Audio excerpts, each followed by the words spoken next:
खबर उत्तर प्रदेश के बलिया से है, जहां मंगलवार को सिकंदरपुर सामुदायिक स्वास्थ्य केंद्र का निरीक्षण करने पहुंचे सपा विधायक मोहम्मद जयाउद्दीन रिजवी ने पूरा अस्पताल परिसर घूमकर व्यवस्थाओं का जायजा लिया।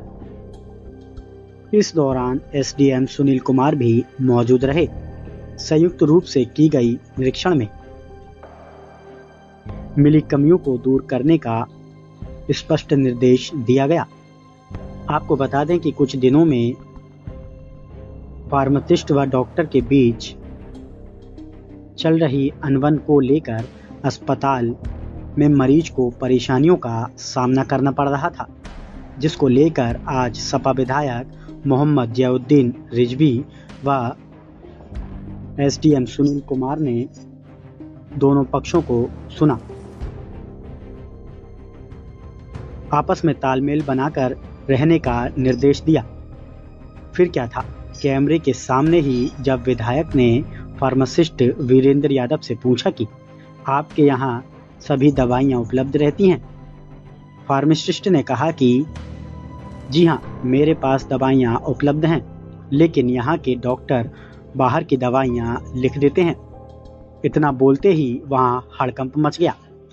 मौजूद पत्रकारों ने इसका वीडियो अपने कैमरे में कैद कर लिया। वहीं पत्रकारों से बातचीत के दौरान सपा विधायक मोहम्मद जयाउद्दीन रिजवी ने कहा कि यहाँ बहुत सी कमियां पाई गईं, जिसको तत्काल ठीक करने का निर्देश दिया गया। उन्होंने कहा कि कोई भी डॉक्टर बाहरी दवा ना लिखे। आपके फार्मासिस्ट को बताओ, दवाएं सब उपलब्ध हैं जी, सारी चीजों की। ये सभी डॉक्टर लोग आपके दवा लिखते हैं? उपलब्ध हैं, लेकिन यहाँ के डॉक्टर बाहरी दवा लिखते हैं। गलत बात है, डॉक्टर आपको बताए क्यों बाहरी दवा लिखते हैं? आपको बाहरी दवा सब दवा उपलब्ध कराएं। हम सबसे निवेदन कर रहे हैं कि कोई भी डॉक्टर बाहरी दवा न लिखे। अगर अस्पताल में आपके दवा उपलब्ध है तो उसको लिखिए। अगर कोई आपसे रिक्वेस्ट कर रहा है कि हमको भाई आप अपनी जो डिस्चार्ज बुक लाइए, कितना आपने डिस्चार्ज किया दवाई। सुनील जी हमारे एसडीएम साहब हैं, इनके साथ भी हम लोगों ने यहाँ विजिट किया है। अस्पताल में काफी कमियां पाई गई। एक तो यहाँ का रखरखाव ठीक नहीं है, व्यवस्था जो सुदृढ़ होनी चाहिए वो है नहीं। एसडीएम साहब ने महसूस किया है, हमने भी महसूस किया। एसडीएम साहब ने पत्र लिखने के लिए सीएमओ को बोले हैं कि यहाँ की बिजली व्यवस्था, अन्य रखरखाव की व्यवस्था को हम पत्र लिखेंगे सीएमओ साहब को, अविलंब ठीक कराया जाए, इसकी मरम्मत भी हो जाए। कुछ बाउंड्री गिरी हुई है, इन्होंने हमको समाचार पत्रों से मालूम हुआ कि बाउंड्री भी गिर गई है। ये इन्होंने शासन को एक पत्र दिया है। कल ही हमारी प्राक्कलन समिति की स्वास्थ्य कल्याण की मीटिंग लगी हुई है, हम इस मामले को प्रमुख सचिव को देंगे और इसको जो यहाँ कमी है उसको दूर करने का उपाय करेंगे। रह गया डॉक्टरों का सवाल, यहाँ 5 डॉक्टर पोस्ट हैं, जिसमें एक अधीक्षक है, 4 डॉक्टर हैं, जिसमें एक बच्चों के डॉक्टर संदीप गुप्ता जी भी है, जिनका काम इसके पहले भी देखे थे आप लोग, कितना अच्छा था गुप्ता जी का। बच्चों के डॉक्टर होते हुए भी हमने अधीक्षक इनको बनवाया था, अच्छा काम कर रहे थे। फिर ये खुद ही हट गए और फिर बीच में व्यास कुमार जी आ गए। तो अब बहरहाल डॉक्टर की कमी है। हमने कई बार सीएमओ को पत्र भी लिखा, डीएम अभी नए डीएम साहब को भी मैंने 2 बार लिख के दिया कि हमारे अस्पताल पर 2 डॉक्टर की और तैनाती की जाए। अभी 3 दिन पहले दिशा की मीटिंग हुई थी, उसमें भी मैंने इस सवाल को उठाया था और उन्होंने आश्वस्त किया कि 2-4 दिन के अंदर हम आपको 2 डॉक्टर और बढ़ा देंगे। 2-4 दिन अब होने जा रहा है, परसों नरसों तक हमको उम्मीद है कि कोई ना कोई डॉक्टर हमको सिकंदरपुर अस्पताल को मिल जाएगा, तो कुछ व्यवस्था सुधरेगी। हम विशेष रूप से आप लोगों के माध्यम से यहाँ के डॉक्टरों से निवेदन करूंगा, जो शिकायतें बराबर आ रही हैं, गरीब आदमी के ये अस्पताल, ये खैराती अस्पताल कहा जाता है, जहाँ गरीब जनता अपना इलाज कराती है। वो मऊ नहीं जा सकती, बनारस नहीं जा सकती, और वो लोग आते हैं अपनी बुढ़िया माँ को लेके, अपनी पत्नी को लेके, अपने बेटे को लेके, बेटी को लेकर, जिनके पास पैसा संसाधन नहीं है। ऐसे लोगों की चिंता हम लोगों को सबको मिलकर करनी चाहिए। तो ऐसे लोगों का शोषण नहीं होना चाहिए।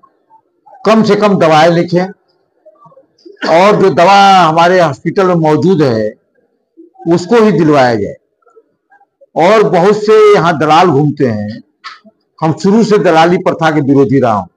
हमने धरना प्रदर्शन भी यहाँ किया था बहुत बड़ा, और हमने कहा है कि बाहर की दवाएं न लिखी जाए, जो हॉस्पिटल में है दवा लिखें और अस्पताल से उनको दवाएं गरीबों को दिलवाया जाए। और जो दलाल हैं उनकी दवाओं को तत्काल बंद किया जाए ताकि सुचारू रूप से यहाँ की व्यवस्था चल सके। हम ऐसा डॉक्टरों से निवेदन करूंगा, ये ऐसा ना करें, क्योंकि डॉक्टर की मर्जी पर, डॉक्टर के ऊपर है, हम उन पर कोई दबाव दे नहीं सकते। सिर्फ कह सकते हैं, उनसे रिक्वेस्ट कर सकते हैं कि मानवता के नाते गरीब जनता के हित में वो ऐसा काम करें कि गरीब का इलाज सही ढंग से हो सके और बार बार छोटे छोटे केस को रिफर न किया जाए। ये रेफरल अस्पताल न बने, कोशिश करके ज्यादातर अपनी रुचि दिखा करके गरीब का इलाज किया जाए। हमको सुनने में आता है कोई भी आदमी आ जाता है, थोड़ा भी उसके अंदर रहता है, तुरंत बलिया मऊ रिफर कर दिया जाता है। वो नहीं लोग देख पाते, रुचि नहीं लेते, सोचते हम क्यों इस बवाल में पड़ने जाए, हटाओ इसको, मरीज को भगाओ। ऐसा नहीं होता। गरीब लोग आते हैं, उनके पास इतना पैसा नहीं कि बलिया में जाके 4 दिन रह करके इलाज कराओ या मऊ जाए। ऐसे लोगों को भी डॉक्टरों से निवेदन करेंगे कि ऐसा नहीं होना चाहिए। आप लोग ज्यादा से ज्यादा तवज्जो दीजिए इस मरीज पर। जब एकदम चढ़ाव ना हो तब ही रिफर करें, ज्यादा बेहतर होगा। रिफरल अस्पताल न बने, ये हम चाहेंगे, डॉक्टरों से निवेदन करेंगे। इसलिए यहाँ की व्यवस्था को ठीक करने के लिए अभी इन्होंने शासन को, हमारे अधीक्षक जी ने लिखा है। कल ही मीटिंग हम इसमें स्वास्थ्य कल्याण की, उसका मैं मेंबर हूँ पराक्रम समिति का। मैं जाकर इस मामले को लिख के दूंगा प्रमुख सचिव को। और यहाँ 2 डॉक्टर की मैंने अतिरिक्त मांग किया है। मुझको उम्मीद है कि जल्दी हमारी मांग पूरी हो जाएगी और हम प्रमुख सचिव जी से भी इसको करेंगे। दवाई की जा रही है, ये तो एक गंभीर समस्या है सर। बाहर के लोग कहते हैं, जब अस्पताल के कर्मचारी ऐसा कह रहा है तो इसको आप किस नजर से देखेंगे और कैसे इसकी जांच करेंगे? नहीं, हम दोनों लोग को मैंने बुलाया है, कल ये दोनों लोग आएंगे। सकता है पूर्वाग्रह का भी मामला हो, और कर्मचारी आचरण नियमावली का कनिष्ठ और वरिष्ठ दोनों अधिकारियों को पालन करना ही पड़ेगा। और अगर सरकारी सेवक हैं, लोक सेवक हैं, अगर आप सैलरी ले रहे हैं तो आपको काम करना पड़ेगा। और जो शालीनता, सभ्यता और सद्व्यवहार, इससे भी समझौता नहीं किया। क्लास इस कमरे में रहता है जहाँ बाहर में बैठा रहता है हमेशा। पहले 4th क्लास के पास आता है, तो जैसे जरूरत पड़ती है उसे बुला लिया जाता है। डॉक्टर साहब को भी, डॉक्टर साहब आपको हमेशा इस कैंपस में मिलेंगे। रात में एक डॉक्टर साहब की, उनके साथ एक फार्मासिस्ट, उसके बाद एक स्वीपर, एक वार्ड, 4 जने की टीम रहती है हमेशा। अधीक्षक सर, इस हॉस्पिटल में पहले से भी ये मुद्दा बार बार उठता रहा है और अभी भी यह मुद्दा वैसे ही बना हुआ है कि अस्पताल में गरीब मरीज आते हैं और अधिकतर यहाँ से बाहर की दवाई लिखी जाती है। यह एक बहुत बड़ा चोट है उन गरीब मरीजों के ऊपर। इसके बारे में क्या कहेंगे सर, और इसे रोकने के लिए आप क्या प्रभावी कदम उठाएंगे? हमने सभी डॉक्टर को कहा है कि जो अस्पताल में दवाइयाँ हैं उन्हीं से इलाज किया जाए, और हमारे पास जितनी दवाइयाँ ईडीएल लिस्ट में आती है वो सारे हैं और उनसे इलाज किया जा सकता है।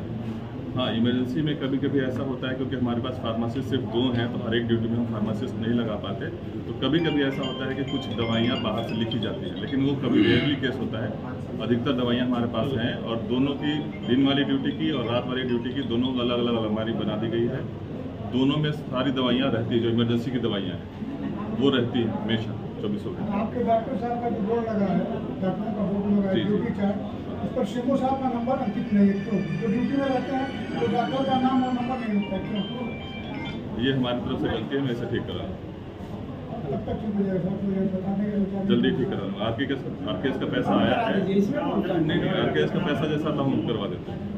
2 दिन में ठीक हो जाएगा। 2-3 दिन में ठीक करा।